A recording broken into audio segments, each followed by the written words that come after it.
Welcome back to The Week in Rock. Depeche Mode makes its movie debut this weekend with 101, a concert documentary of the group's 1988 world tour, shot by Monterey pop director D.A. Pennebaker. The film's on view right now in Los Angeles and Houston, a hotbed of Depeche Mode fans, and it'll be spreading further across the country throughout the coming month. We caught a preview screening in New York on Thursday night and talked to the boys in the band about it, too. Tell me this, what made you decide to do this?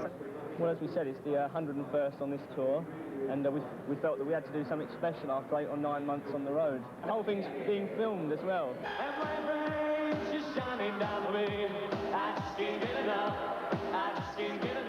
Now 10 months later, that film is here. Depeche Mode arrived in New York this week for the final media premiere of their concert film with a twist, 101.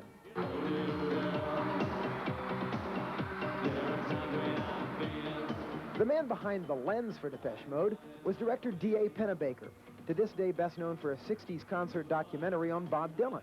Quite a choice for a very 80s synth rock band. It was much more interesting to use someone who hadn't worked with groups for such a long time, because he wouldn't have any preconceptions, and, you know, he'd have a different perspective than your modern-day video director who tends to fall into a lot of traps and cliches about a film having to be some giant advert. I think all music sounds different till you understand it, right? So, I mean, in the beginning, I couldn't tell one song from another, right? But that's my fault, not the music's fault. The natural comparison for 101 will be U2's somewhat commercially disappointing Rattle and Hum.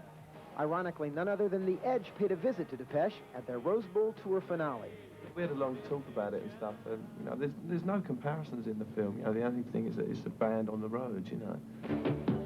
One major difference between the two films is that at least half of 101 focuses on a busload of Depeche Mode fans traveling across the country to see the band, and along the way providing the movie with some of its lighter moments. These are my friends. And I stop at my girlfriend's apartment to get some videotapes out, and I see her in bed with another guy. And that was not played, that was not acted, that was no script, that really happened. Wow. Depeche Mode's 101 will open in New York and Toronto next weekend.